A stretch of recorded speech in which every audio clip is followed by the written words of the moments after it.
Don't be greedy. Refuse customers, problematic customers. You're watching Business with Ashvin, and I'm here to help you thrive in your small business in 100 ways or more. So be selective about your customers. Refuse problematic customers. It applies mostly in cases where you're having a contract with a customer and the project or the service is going to be delivered over time. It does not apply when you're in retail and you're just selling, clothes or some other stuff. What I mean by problematic customers is something which can actually be very bad for your business, can even result in lawsuits or losses, and especially in a project-based business, you don't want the hassle that comes with such customers. Of course, I'm not going to cover the 9 types of customers which you find in books.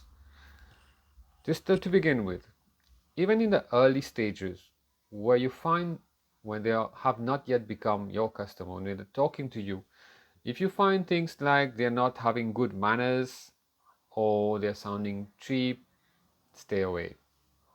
It usually is a sign of what can happen during the project. Rude people or overly angry people will stay away. I mean, I've worked with such customers where I have one case when I was working for one of the companies which we have founded, is that we had just been given the opportunity for one of the largest projects that the startup had found. But the customer was asking a bit too much of discount. We had already worked the best price, and he was still asking, say, okay, no, I cannot pay 700,000. I will do it for 500,000, or you leave. That's what the market is paying. That's what I'm doing. Even after long conversation with him and about etc. And then he came to our credibility that okay, you are a new company, or no one is giving you business. It's going to be good for you to work with us. So, and I'm not going to pay more. We said, it's one of the first project. It's going to be a big opportunity. I hope we're going to have a big margin on that, and we went for it.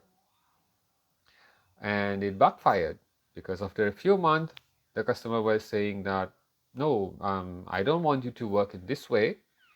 I want you to do ABC instead of doing, FGH, something like that.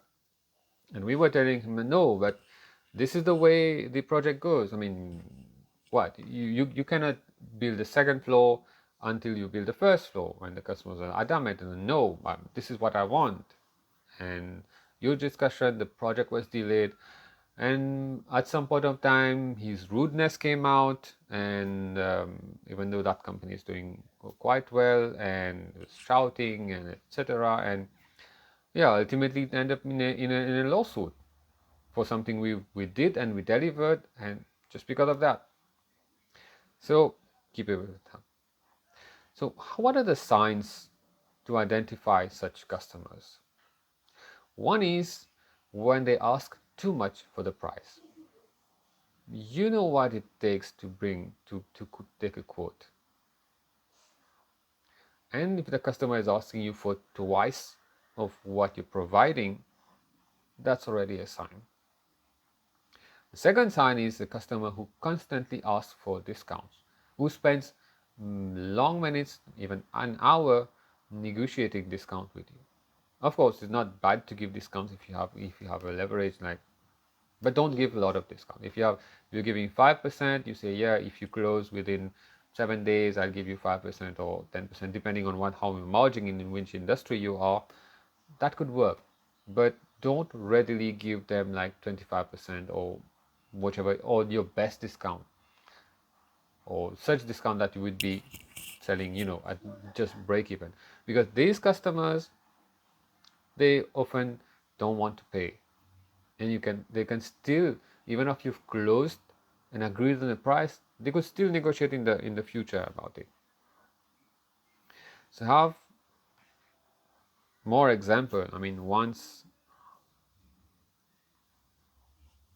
So another kind of customer is the kind of customer who do not know what they want.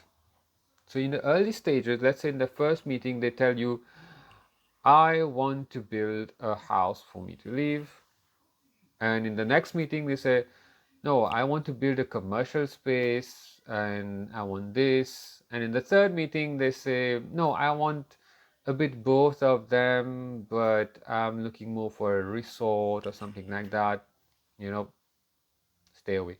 Make an excuse, tell them, no, we are full, we cannot think, it's too time, etc. We don't have resources, or we cannot do it now. Just go away from them.